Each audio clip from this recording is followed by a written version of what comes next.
அவர் நமக்காய் ஜீவன் தந்து அளித்தனரே. இந்த மீட்பு கண்களினால் காண்கிறேனே, இன்ப காணான் தேசமதை கண்களினால் காண்கிறேனே, இன்ப காணான் தேசமதை.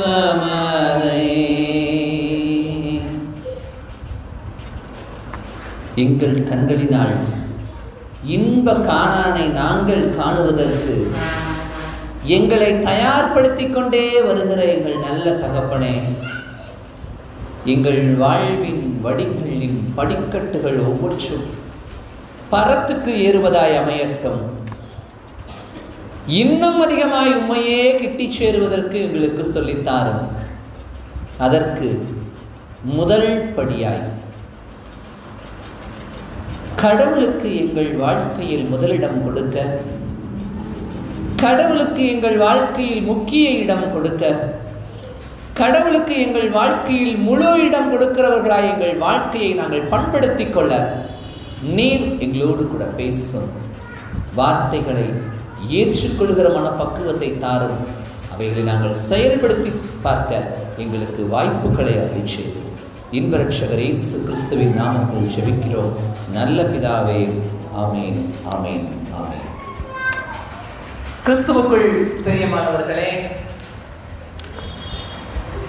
நம்முடைய வாழ்வின் வழிகளை, நம்முடைய வாழ்க்கையின் பயன் திட்டங்களை, வாழ்வின் முடிவு வரை இருக்கும் எல்லா காலகட்டங்களின் நிகழ்வுகளையும் நாம் ஆண்டவருடைய திருச்சமூகத்தில் ஒப்புவித்து விடுகிற பொழுது, எந்த ஒரு மனிதனையும் சாராதவர்களாய் முழு மனதோடு ஆண்டவரை மாத்திரம் நம்பிக்கையாய் பற்றிக் கொள்கிற பொழுது, கடவுள் நம் சார்பில் செயலாற்றுகிறவராகவும் கடவுள் நம் காரியங்களை வாய்க்க செய்கிறவராகவும் இருக்கிறார் என்பதை இந்த ஆண்டினுடைய சட்ட வாக்கியமாக நாம் பெற்றிருக்கின்றோம்.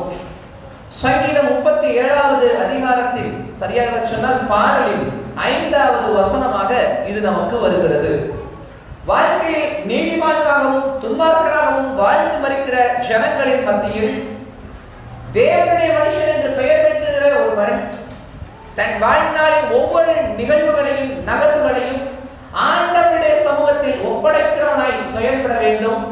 ஆண்டவரை நம்பி காரியங்களை நிகழ்த்துகிறவனாய் காணப்பட வேண்டும். ஆண்டவர் தன் வாழ்வில் செயலாற்றுவதற்கு அனுமதிக்கிறவனாய் அவன் தன்னை ஒப்புவிக்க விட்டுக் கொடுக்க தயாராக இருக்க வேண்டும் என்பதைத்தான் இந்த ஆண்டின் தியானங்கள் நமக்கு கற்றுத் தருகிறது. பிரியமானவர்களே, அந்த அடிப்படையில் இந்த நாளிலும் கூட நாம் ஆண்டவரை, அவருடைய திருவார்த்தையை, அதன் ஆழங்களை பற்றி அறிந்து கொள்வதற்காக வேதத்திலிருந்து ஒரு சில பகுதிகளை நாம் எடுத்து வாசிக்க போகின்றோம். அந்த பகுதிகளோடு கூட பேச போகிற செய்தி அப்படிங்கிறதையும், அந்த செய்திகள் எனக்குள் ஏற்படுத்த போகிற தாக்கம் என்ன என்பதையும் நாம் சற்று நிதானித்து அறிந்தோம் என்று சொன்னால், இந்த ஆண்டு நாம் எப்படிப்பட்ட தியானங்களை மேற்கொள்ள போகிறோம் என்பதை குறித்த ஒரு பொதுவான பார்வையை நம்மால் அறிந்து கொள்ள முடியும். இன்றைக்கும் ஆண்டவருடைய பிள்ளைகளாய் நம்முடைய வாழ்க்கையை ஆண்டவருக்கு ஒப்புவிக்கணும், ஆண்டவருக்கு ஒப்படைக்கணும், நம்முடைய வாழ்வின் வழிகளை ஆண்டவருக்கு ஒப்படைக்கணும்னு நம்ம ஒரு முடிவெடுத்துட்டோம்னு சொன்னா, அதுக்கு எதெல்லாம் நிகழ்காலத்துல சிக்கலா, தடையா, பிரச்சனையா இருக்குது அப்படிங்கிறத கொஞ்சம் நம்ம ஆராய்ச்சி செய்து பார்த்தோம்னா, அந்த தடைகளை நம்முடைய வாழ்க்கையில் நம்ம நகர்ச்சி விட முடியும். அப்படி நம்ம நகர்ச்சி விட பொழுது ஆண்டவர் நம்முடைய வாழ்க்கையில் செயலாற்றுவதற்கு இந்த தடைக்கற்கள் விளக்கப்பட்டு நம்முடைய வாழ்க்கை அவருக்கு நேராக சீராயிருக்கும். அப்ப அப்படியாக அவருடைய செயல்பாடு நம்முடைய வாழ்க்கையில் நடைபெறுவதற்கு எதெல்லாம் தடைக்கற்கள் அப்படிங்கிற காரியத்தை குறித்து வாசிக்க கேட்ட பழைய ஏற்பாட்டு வேதாகம பகுதியை கொஞ்சம் எடுத்து வைத்துக் கொள்வோம். அது எண்ணாகமத்தினுடைய புத்தகம். எண்ணாகமத்தினுடைய புத்தகத்தில் 11வது அதிகாரமானது நம்மோடு கூட கொஞ்சம் பேசுகிறது. அந்த அதிகாரம் ஒரு சில செய்திகளை நமக்கு சொல்லுகிறது. இஸ்ரவேல் ஜனங்கள் தங்களுடைய வாழ்க்கையில் உணவளிக்கிற ஆண்டவரை பார்த்து, எங்களை எப்ப பார்த்தாலும் நீங்க சைவ ஹோட்டலுக்கு தான் கூட்டு போறீங்க, நான்வெஜ் ஹோட்டல கண்ணிலேயே காட்ட மாட்டீங்க அப்படின்னு ஆண்டவரிடமே முறையிடுகிற அழகான ஜனங்கள். நம்ம மாதிரி ஆட்கள் இல்லையா, அதனால அப்படி சொல்லிக்கலாம் அவங்கள. அப்ப ஆண்டவர் என்ன செய்கிறார்? அவர்களுடைய விருப்பத்தின் அடிப்படையில் அவர்களுக்கு காலைகளை அனுமதிச்ச அந்த நிகழ்வின் முன்னோட்டம் தான் வாசிக்க கேட்ட அந்த பகுதி. அது என்னாக 11வது அதிகாரத்தினுடைய பகுதி. அந்த இடத்துல ஆண்டவர் சொல்றார், நீங்கள் விரும்புகிறதை நான் உங்களுக்கு வாய்க்க செய்கிறேன். நீங்க என்ன சாப்பாடு எதிர்பார்க்கிறீங்களோ நான் வந்து உங்களுக்கு தர்றேன். அதுக்கு முன்னாடி உங்களுடைய ஜனக்கூட்டத்தின் பிரதிநிதிகளாய் இருப்பவர்களை கொஞ்சம் கூடாரத்துக்கு வர சொல்லு, ஆசரிப்பு கூடாரத்தை நோக்கி வர சொல்லு அப்படின்னு ஆண்டவர் ஒரு விஷயத்தை சொல்கிறார். மோசே அதை போய் அந்த மூப்பர்களிடம் சொல்லுகிறார். அப்ப இஸ்ரவேல் கூட்டத்தினுடைய மூப்பர்கள் 70 பேர் ஆசரிப்பு கூடாரத்தை சுற்றி வந்து நிற்கிறார்கள். நீங்க அந்த காட்சியை அவங்க மனசுல நல்லா வைத்து பார்த்துக் கொள்ளுங்கள். ஆசரிப்பு கூடாரம் அவர்களுடைய ஒட்டுமொத்த பாளையத்தின் மையத்தில் இருக்கிறது. அந்த பாளையத்தின் மையத்தில் இருக்கிற ஆசரிப்பு கூடாரத்தை சுற்றி 70 மூப்பர்கள் நின்று ஆண்டவரை துதிக்கிறார்கள். துதிக்கிற பொழுது என்ன நடந்தது தெரியுமா? தேவனுடைய ஆவி 70 பேர் மேலும் இறங்கியது. அவர்கள் 70 பேரும் தீர்க்க தரிசனம் சொன்னார்கள். நம்முடைய வாழ்க்கையில் ஆண்டவர் செயல்பட வேண்டும் என்று சொன்னால் நாம் ஆண்டவருடைய கூடாரத்தை நோக்கி வந்திருக்கிறோமா? வருவதற்கு நம்மிடத்தில் காணப்படுகிற வேகம் என்ன? ஆண்டவருடைய கூடாரத்தை நோக்கி ஓடி வருவதற்கு நாம் காட்டுகிற அவசரங்கள் என்னென்ன? ஆண்டவருக்கு நாம் கொடுக்கின்ற முக்கியத்துவங்கள் என்ன? இவைகளைத்தான் இந்த பகுதியில் ஆண்டவர் நம்மோடு கூட பேசுகிறார். ஆண்டவர் நம்மோடு கூட பேசுகிறார்.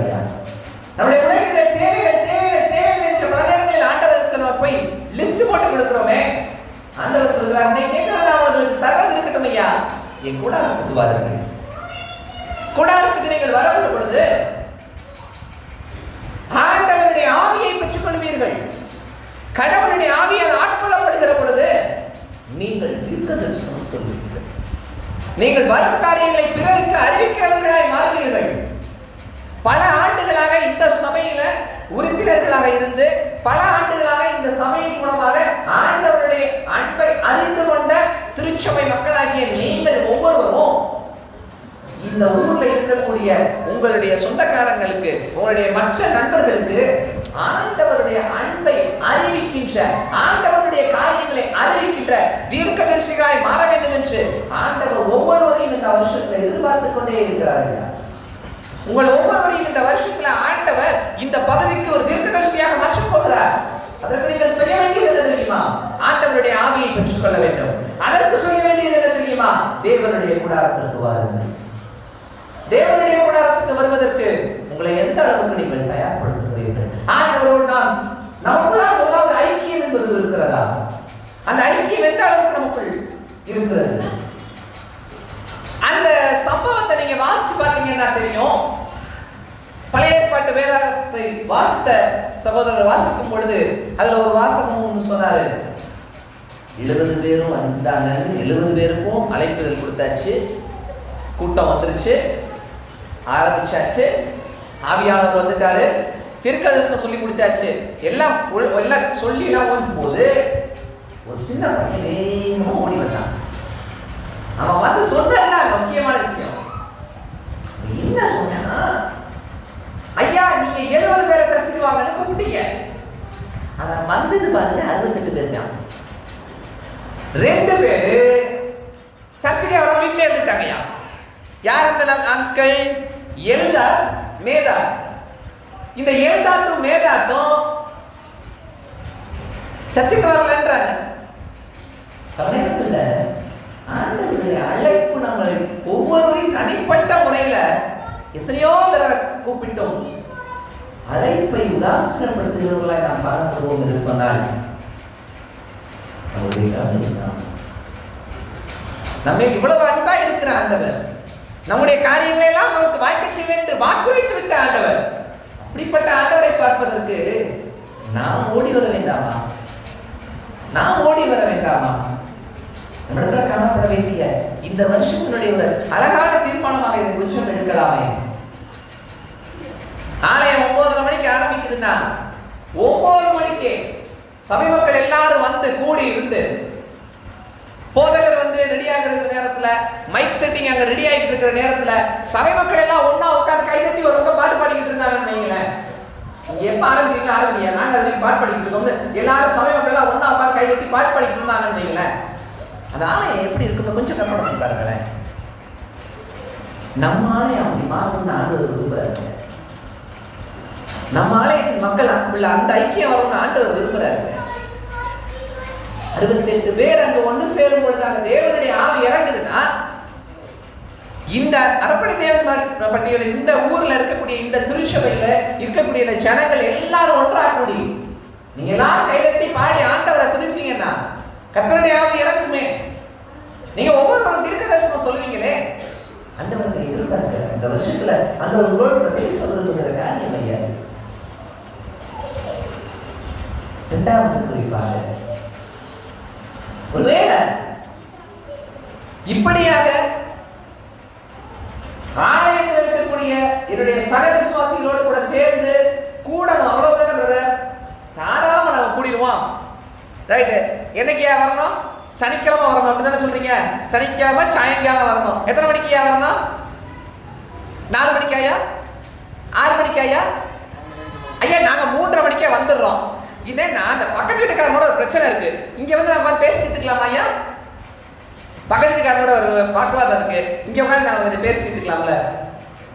ஒரு கணக்குல கொஞ்சம் அக்கௌண்ட்ஸ் நோட்டு கொஞ்சம் பார்க்க வேண்டி இருக்கு, இங்க உட்காந்து அக்கௌண்ட்ஸ் பார்த்துக்கலாமா ஐயா? அமைதியா இருக்கு, அக்கௌண்ட்ஸ் பார்த்துக்கலாமா ஐயா? அப்புறம் கொஞ்சம் தூக்கம் வரணும் போல இருக்கு, வீட்டுல சரியா காத்து வரல, இங்க உட்காந்து தூங்கிக்கலாமாங்கய்யா? பல நேரங்கள்ல நமக்குள்ள நட்புறவு இருக்குங்க, நான் நட்புறவு இல்லைன்னு சொல்லவே இல்லை. நமக்குள்ள ஐக்கியம் இருக்கு, நல்ல ஐக்கியம், அழகான ஐக்கியம் இருக்கு. ஆனா ஆண்டவர் எதிர்பார்க்கின்ற அந்த ஐக்கியத்தினுடைய அடுத்த படிநிலை என்ன தெரியுமா? அந்த ஐக்கியம் கிறிஸ்துவோடு இருக்கிறதா? அந்த ஐக்கியம் கிறிஸ்துவோடு இருக்கிறதா? கிறிஸ்துவோடு இருத்தல் அப்படின்னா என்ன தெரியுமா? அப்படின்னா அதனுடைய அளவுகள் என்ன தெரியுமா? நம்மள ஒரு சிலருக்கு ஜெபம் பண்ண வரும், ஒரு சிலருக்கு ஜெபம் பண்ண தெரியாது. அவங்களுக்கு ஜெபம் பண்ண நம்ம சொல்லி கொடுக்குறாங்க. ஒரு சிலருக்கு வேற வாசிக்கிறது ரொம்ப திட்டுறாங்க, அவங்கள கொஞ்சம் உட்கார வச்சு எழுத்து கூட்டி அந்த வசனத்துல விரல் வச்சு வாசிக்க சொல்லி கொடுக்கலாம்ல. யாரோ ஒருத்தவங்களுக்கு ஜெபம் பண்றா, நம்ம கொஞ்சம் அவங்க குடும்பத்துக்காக ஜெபம் பண்ணலாம்ல. நான் இன்னைக்கு இந்த வசனத்தை படிச்சேன், என்கிட்ட ஆண்டவர் இதை பத்தி பேசினாருன்னு நீங்க அவங்களுக்கு சொன்னீங்கன்னா, அவங்க கிட்ட ஆண்டவர் என்ன பத்தி பேசினாரோ உங்களுக்கு சொல்லுவாங்கல்ல. இந்த வசனத்துக்கு ஒரு துணை வசனம் புதிய ஏற்பாட்டுல இருக்கு, நான் இன்னைக்கு கண்டுபிடிச்சேன் அப்படின்னு நீங்க அவங்களுக்கு சொன்னா, அவங்க இதே டாபிக்கு நிறுவப்பாட்டுல ஒரு வசனம் இருக்குன்னு எடுத்து காட்டுவாங்கல்ல. வேத அறிவுல உங்களுக்கு வளரலாமே. இந்த வருஷத்துல ஆண்டவர் படத்தில் எதிர்பார்க்கிற இரண்டாவது மிக முக்கியமான குறிப்பு என்ன தெரியுமா? உங்களுடைய ஐக்கியம் கிறிஸ்துவோடு இருக்கிறதா? அவங்க எல்லாருக்குள்ள ஒரு ஐக்கியம் இருந்துச்சு. அந்த ஐக்கியம் எப்படிப்பட்ட ஐக்கியம்னு சொல்லி நிறுவப்பாடத்துல கொரிந்தியருக்கு பவுல் எழுதுகிற அந்த கடிதத்தை நீங்க கொஞ்சம் எடுத்து வாசிச்சு பாருங்களேன். 1 கொரிந்தியர் 10வது அதிகாரம் இந்த 7 முதல் 18வது வசனம் நமக்கு இப்படியாக சொல்லிக் கொடுத்தது. அவங்க எல்லாரும் ஒரே வேதத்துக்குள் பிரவேசித்தார்கள். அவங்க எல்லாரும் அந்த ஒரே ஞானஸ்நானத்தை பெற்றுக் கொண்டார்கள். அவர்கள் எல்லாரும் அந்த ஒரே ஞான கண்மலையாகிய கிறிஸ்துவை பருகி கொண்டார்கள். நம்ம ஒரு கேள்வி வைப்போங்க, எங்கெங்கயோ போய் சுவிசேஷம் அறிவிக்கணும், மிஷனரி ஊழியம் பண்ணணும்ல நம்ம நினைக்கிறோம்ல. நம்ம ஒவ்வொருத்தரும் எங்க நீங்களே உங்களை கனெக்ட் பண்ணி சொல்லுங்களேன். என் சர்ச்சில் இருக்கிற எல்லாரும் ரட்சிப்பின் அனுபவத்தோடு தான் இருக்காங்கன்னு நம்மளால சொல்லிட முடியுமா? என் சர்ச்சில் இருக்கிற மெம்பர்ஸ் எல்லாருமே ரட்சிப்பின் அனுபவத்தோடு தான் இருக்கிறார்கள் என்று என்னால் உறுதியாய் சொல்லிவிட முடியுமா? இல்லை என்றால் அவர்கள் ரட்சிப்பின் அனுபவத்தை பெற்றுக் கொள்வதற்கு நாம் எவ்வளவு நேரம் ஜெபித்திருக்கிறோம்? அவர்கள் ரட்சிப்பின் அனுபவத்தை பெற்றுக் கொள்வதற்கு நாம் அவர்கள்ட்ட என்னைக்காவது கிறிஸ்துவின் அன்பை பற்றி பேசி இருக்கிறோமா? அவர்களுடைய வயதுக்கு ஏற்றாற்போல், அவர்களுடைய அனுபவத்துக்கு ஏற்றாற்போல், அவர்களுடைய பக்குவத்துக்கு ஏற்றாற்போல் அவர்களுக்கு கிறிஸ்துவை அறிமுகப்படுத்தி இருக்கிறோமா? இயேசு என்கிற ரட்சகர் ஒருவர் இருக்கிறார் என்று செய்தியை மக்களுக்கு சொல்லி இருக்கிறோமா? இந்த உலகத்திலேயே எனக்கு பெஸ்ட் ஃப்ரெண்ட் ஜீசஸ் தான் அப்படிங்கிற நியூஸ நம்மளுடைய குழந்தைகளுக்கு சொல்லி இருக்கிறோமா?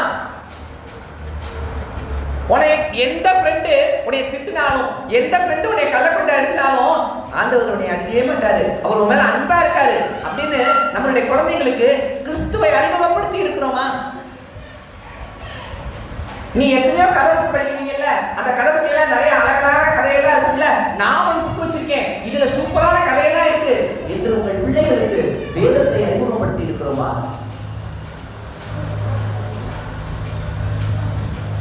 இன்னைக்கு எவ்வளவு ஃபிக்ஷனல் கேரக்டர்ஸ் எல்லாம் பிள்ளைகள் பார்த்து படித்து வீடியோவை பார்க்கறாங்களே, அதை விட அருமையான சூப்பர்மேனை பத்தி எல்லாம் இதுல எழுதி இருக்குது. என்னைக்காவது நம்முடைய பிள்ளைகளுக்கு அறிமுகப்படுத்தி இருக்கிறோமா? நம்ம அறிமுகப்படுத்தினா போதும், பிள்ளை படிச்சுக்கிறோம், குழந்தை படித்துக் கொள்ளும். அப்போ இந்த வருஷத்துல நம்ம ஆண்டவர் நம்மிடத்தில் எதிர்பார்க்கிற இரண்டாவது செய்தி என்ன தெரியுமா? நீங்கள் கூடாரத்திற்கு வாருங்கள் மட்டும் முதல் செய்தி. வருகிறவர்கள் இங்கு இருக்கிற ஒவ்வொருவரையும் விசுவாசத்தில் வளர்த்து எடுங்கள் ஐயா, ஆண்டவருக்குள்ளாக வளர்த்து எடுங்கள் ஐயா. நீங்கள் ஆண்டவருக்குள்ளாக உங்களை வளர்த்து எடுக்கிற பொழுது மட்டும்தான் ஒன்று சேர்ந்த சபையாய் இது மாற முடியும். ஒன்று சேர்ந்த சபையாக இது மாற முடியும் ஐயா. அப்படி நம்ம ஒன்று சேர்ந்த சபையாக மாறுகிற பொழுது நமக்குள்ள நடக்கின்ற மாற்றம் என்ன தெரியுமா? நமக்குள்ள நடக்கிற மாற்றம் என்ன தெரியுமா?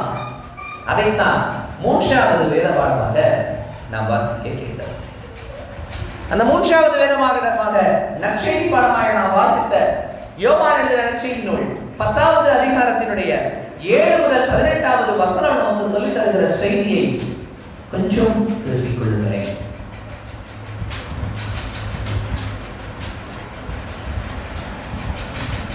நான் நல்ல மேய்ப்பராய் இருக்கிறேன், என்னை அறிந்து கொள்ளுங்கள் என்று சொல்லுகிற ஆண்டவர், என்னை பின்பற்றி நடக்கிற ஆடுகளாய் அவர்கள் மாற வேண்டும் என்று பிரியப்படுகிற ஆண்டவர் 3வதாக ஒரு எதிர்பார்ப்பையும் அந்த பகுதியில் வைக்கிறார் ஐயா.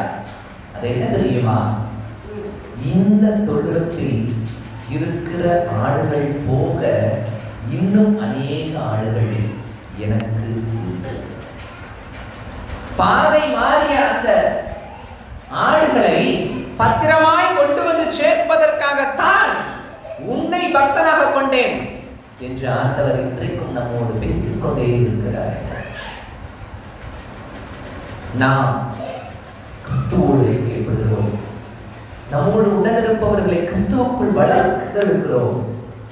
மட்டுமில்ல, கிறிஸ்துவை அறிவிக்கின்றவர்களாய் இந்த தொழுவத்தில் இல்லாதவர்களையும் தொழுவத்திற்குள் அழைத்துக் கொண்டு வருகிற இயேசுவே உலகம் மீட்பர் என்பதை அறிவிக்கின்ற மிஷனரிகளாய் நீங்களும் நானும் மாற வேண்டும் என்று ஆண்டவர் விரும்புகிறார். ஆண்டவர் விரும்புகிறார். இதுவரை தெரியுமா?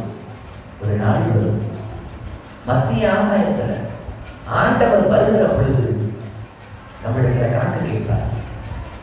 நம்மிடத்துல கணக்கு கேட்பார். அன்றைக்கு வெறும் கையோடு போய் ஆண்டவரை சந்திக்க போகிறோமா, இல்ல நம்முடைய கரங்களில் அநேக ஆத்துமாக்களை கூட்டிக் கொண்டு ஆண்டவருடைய சமூகத்திற்கு போக போகிறோமா? நாம் சிந்திக்க, நம்மை நாமே ஆராய்ந்து பார்க்க கடவுள் நம்மையும் அழைக்கின்றார்.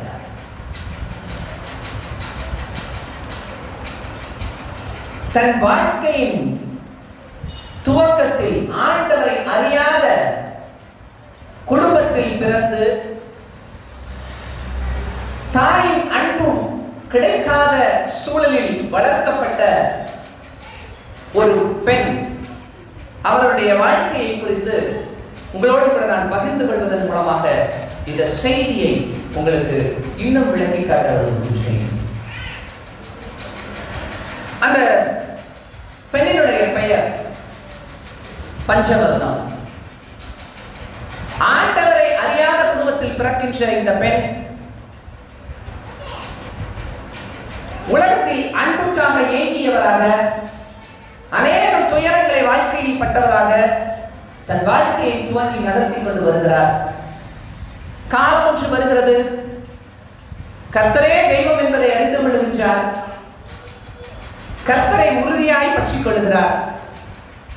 இந்த ஆண்டவரை நான் உறுதியாய் பற்றிக் கொள்கிற பொழுது என் பிள்ளைகளும் இந்த கடவுளை அறிந்து கொள்ள வேண்டும் என்று மிக அதிகமாய் ஆசைப்பட்டு அதற்கான முயற்சிகளை எடுக்கிறார்.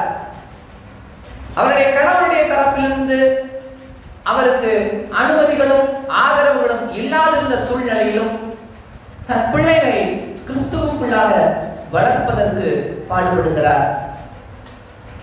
தன் பிள்ளைகளை கிறிஸ்துவுக்குள்ளாக வளர்ப்பதற்கு பாடுபடுகிற அவர் ஆலயத்திற்கு போவதற்கு அனுமதி இல்லாத பொழுதும் கடவுளுடைய ஆலயத்திற்கு ஓடி வந்து அதன் காரணமாய் கணவனிடம் அடி வாங்குகிறார். ஆனாலும் ஆண்டவரை தேடி வருவதை விட்டுவிடவில்லை. இன்னும் ஆண்டவரை உறுதியாய் பிடித்துக் கொள்கிறார். பிள்ளைகள் பெருசாகிறார்கள். அவர் அந்த பெண்மணியாருக்கு ஒரு மகன்,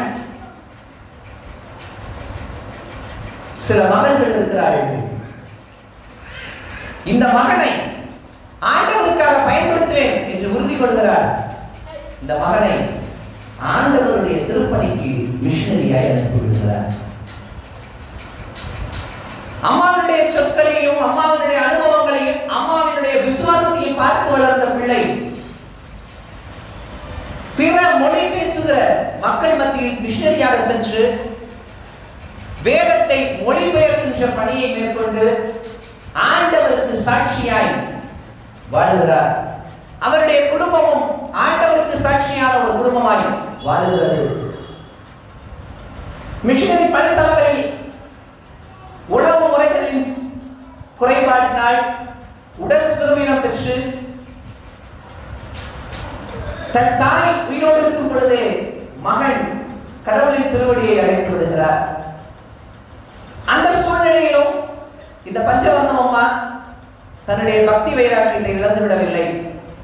இன்னும் அதிகமாய் கடவுளுக்காக உழைக்கின்றார். இன்னும் அதிகமாய் கடவுளுக்காக தன் வாழ்க்கையை அர்ப்பணிக்க துடிக்கின்றார். காலங்கள் சொல்லுகிறது, பேரன் பேத்திகள் வருகிறார்கள், அவருடைய மகளுடைய பிள்ளைகள் வளர்கிறார்கள், பேரன் பேத்திகள் வருகிறார்கள். அவர்களும் கிறிஸ்துவுக்காக வைராக்கியமாய் எழுந்திருக்கின்ற ஒரு பெரிய ஒரு கூட்டத்துக்கு தலைவியாய் மாறுகிறார். அடுத்த தலைமுறையில் கொள்ளு பேரன்கள் வருகிறார்கள். கொள்ளு பேரனையும் ஆண்டவருடைய பணிக்கு அனுப்ப வேண்டும் என்று வைராக்கியம் கொள்ளுகிறார். அந்த காலகட்டங்களில் இந்த தாயாருக்கு 80 வயதை தாண்டுகிறது.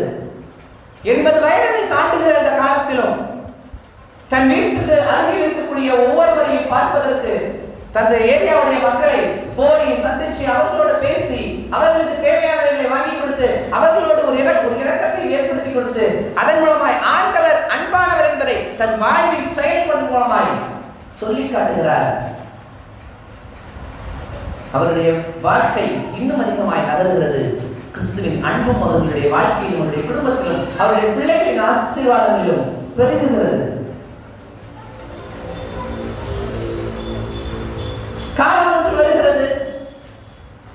இந்த உலகத்தினுடைய ஓட்டத்தினுடைய நிறைவை நோக்கி அவர் நகர்கிறார். அந்த சூழ்நிலையிலும் எழுந்து நடக்க முடியாத சூழலில் படுத்த படுக்கையாய் இருக்கின்ற பொழுதும் அவருடைய பேச்சுக்கள் குறைந்து போவதற்கு முந்தைய நாள் வரை அநேகருக்காய் ஜெபிக்கிறார். ஊழியக்காரர்களுக்காக ஜெபிக்கிறார். ஆண்டவருக்கு உண்மையாக நீங்கள் வாழ வேண்டும் என்று தன்னை பார்ப்பவர்களை எல்லாம் பார்த்து ஜெபிக்கிறார். அல்லேலூயா ஸ்தோத்திரம் என்கிற வார்த்தை அவருடைய வாயிலிருந்து திரும்ப திரும்ப திரும்ப திரும்ப வந்து கொண்டே இருக்கிறது. இந்த உலகத்திலிருந்து அவருடைய ஜீவன் புறப்படுகிற நாளும் வருகிறது. உடலினுடைய நோயின் கொடூரங்கள் எந்த வேதனையும் அவரை படுத்தாதபடிக்கு அவருடைய உடலுடைய உறுப்புகளுடைய செயலாக்கங்கள் ஒவ்வொன்றும் குறைய குறைய வேதனையை மற்றவர்கள் துடிப்பார் என்று நாமெல்லாம் எதிர்பார்ப்போம்.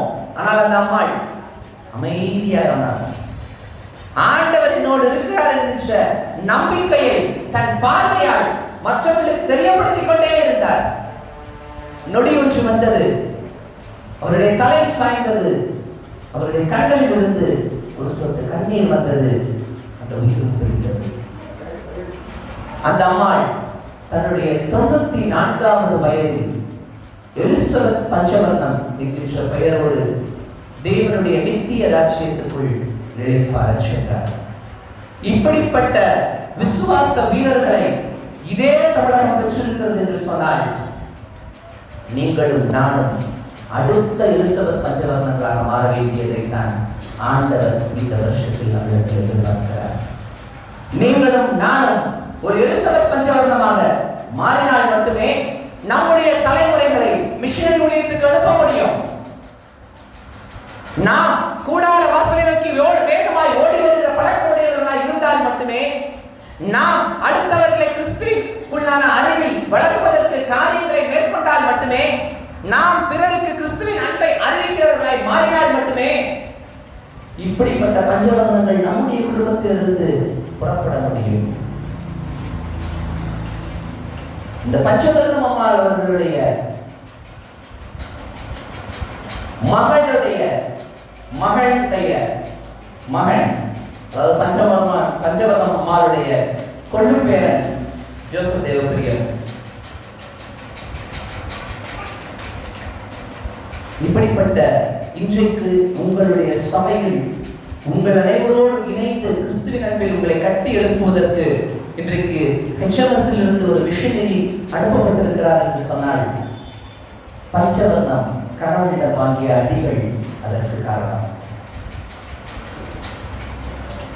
நீங்கள் கிறிஸ்துவின் அன்பில் வளர வேண்டும் என்பதற்காகத்தான் அன்றைக்கு பஞ்சவர்ணம் தன் கணவனிடம் அடி வாங்கினார். ஆனாலும் பிள்ளைகளை கிறிஸ்துவுக்குள் வளர்த்தார்.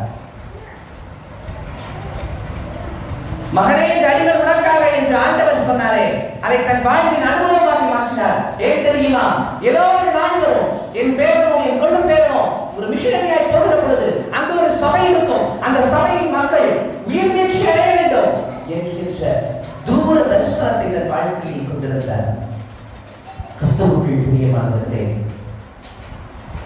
உங்கள் வாழ்வின் முடிவு மட்டும் உள்ள வழிகளை ஆண்டவருக்கு நீங்கள் ஒப்புக் கொடுக்கிற பொழுது, அவரையே உங்கள் நம்பிக்கையாக நீங்கள் கொண்டிருக்கிற பொழுது, அவர் உங்கள் சார்பில் செயலாற்றுகிறவர் மட்டுமல்ல, உங்கள் காரியங்களை வாய்க்கச் செய்கிறவராகவும் மாறுகிறார். அதற்கு கூடார வாசலை நோக்கி ஓடி வாருங்கள். கூடாரத்தில் வந்து ஒருவரை ஒருவர் தாங்குகிறவர்களாய், ஒருவரை ஒருவர் கிறிஸ்துவின் அன்பில் வளர்க்கிறவர்களாய் மாறிப்போங்கள். நீங்கள் வளர்ந்த பிறகு அந்த வளர்ச்சியை ஆண்டவருடைய அன்பை அடுத்தவர்களுக்கு சொல்லுகிறவர்களாய் உங்களை நீங்கள் வணைந்து கொண்டு செல்லுங்கள். இந்த ஆண்டினுடைய கருப்பொருளாக நமக்கு ஒரு பாடல் கொடுக்கப்பட்டிருக்கிறது. அந்த பாடல் தருகிற செய்தியை கொஞ்சம் வசிக்கிறேன், நீங்கள் கேட்கிறீர்களா? உன்னதரோடு உறவு கொள்ளுகிறவர்களாய் மாறுங்கள். உன்னதரோடு உறவு கொண்டு நன்மைகள் செய்திடுவோம். நீதியின் வாழ்வுக்கு ஏற்றபடி நம்முடைய செயல்களை இந்த வருஷம் மாற்றிக்கொள்வோம். உன்னதரோடு உறவு கொண்டு நன்மைகள் செய்திடுவோம். நீதியின் வாழ்வுக்கு ஏற்றபடி நம்முடைய செயல்களை மாற்றிடுவோம். மெய் வாழ்வு அடைந்திடவும் உயர்வுகள் பெற்றிடவும், மெய்வாழ்வு அடைந்திடவும் உயர்வுகள் பெற்றிடவும் கடவுளின் கரத்தினுள் அடங்கி இருக்க பழகிக் கொள்வோம். கடவுளின் கரத்தினுள் அடங்கி இருக்க பழகிக் கொள்வோம். அனைவருடன் ஒப்புரவுடன் அருட்பணி செய்திடுவோம். அனைவருடன் ஒப்புரவு அர்ப்பணி செய்திடுவோம். ஒருமனப்பாட்டுடன் ஐக்கியமாய் சிறந்ததை அர்ப்பணிப்போம். ஒருமனப்பாட்டுடன் ஐக்கியமாய் சிறந்ததை அர்ப்பணிப்போம். நிலையான வாழ்வு பெற இறை சித்தம் நிறைவேற்றிட, நிலையான வாழ்வு பெற இறை சித்தம் நிறைவேற்றிட உண்மையாய் நம்மை ஒப்படைப்போம். ஐயா, முழுமையாய் நம்மை ஒப்படைப்போம். நம் வழிகளை ஆண்டவரிடம் ஒப்பு கொடுத்திடுவோம். அவர் மேல் நம்பிக்கை வைப்போம். நம் சார்பில் அவர் செயலாற்றுவார். இந்த நம்பிக்கையோடு கண்களை மூடி ஜெபம் செய்வோம். ஒப்புக் கொடுக்கிறோம் ஆண்டவரே, உண்மையே நம்பி இருக்கிறோம் ஆண்டவரே. எங்கள் நம்பிக்கை வீண் போகாது என்று நாங்கள் உறுதியாய் பற்றிக் கொள்கிறோம். நாங்கள் மறக்கப்படுவதில்லை என்கிற தைரியமே எங்களுக்கு போதுமே. நாங்கள் மறக்கப்படுவதில்லை என்கிற தைரியம் எங்களுக்கு போதுமே. ஐயா, நாம் தகப்பனே, நீர் விரும்புகிறபடி உங்களுடைய கூடாரத்தை ஓடி வர இந்த வருஷம் நாங்கள் தீர்மானம் எடுக்கட்டும். நீர் விரும்புகிறபடி எங்களுடைய வாழ்க்கையில் எங்களுடைய கிறிஸ்துவ ஐக்கியத்துக்குள்ளான சகோதரர்களை சகோதரிகளை கிறிஸ்துவின் அன்பில் நாங்கள் இன்னும் அதிகமாக வளர்த்து கொண்டு வர, நாங்கள் இணைந்து கற்றுக்கொள்ள இந்த வருஷத்தை பயன்படுத்திக் கொள்ள எங்களுக்கு சொல்லித்தார். உண்மை அறிவிக்கின்றவர்களாய் தொழுவத்தில் அல்லாத வேலையாடுகளும் உம்முடைய அன்பை அறிந்து கொள்வதற்கு நாங்கள் எங்களை அர்ப்பணிக்க, நாங்கள் எங்களை அர்ப்பணிக்க, எங்கள் வாழ்க்கையை நாங்கள் பயனுள்ளதாய், அன்புள்ளதாய், ஆசீர்வாதம் உள்ளதாய், இறை மக்களாய் வாழ்கிறவர்களாய், ஈகை பெருந்த குறுகியவர்களாய், உற்சாகம் உள்ளவர்களாய், இந்த 5 வர்ணங்களையும் எங்கள் வாழ்க்கையில் வாசங்களாய் நாங்கள் வீசத்தக்க பச்சவர்களாய் நாங்கள் வாழ எங்களுக்கு எங்கள் வாழ்க்கையில் உம்மை பிரதிபலிக்க, உம்மை சுமந்து செல்ல, உம்மை மறைசாட்ச கற்றுத்தாரும் நேசிக்கிற இயேசு கிறிஸ்துவின் மூலம் ஜெபிக்கிறோம் நல்ல பிதாவே. ஆமென், ஆமென்.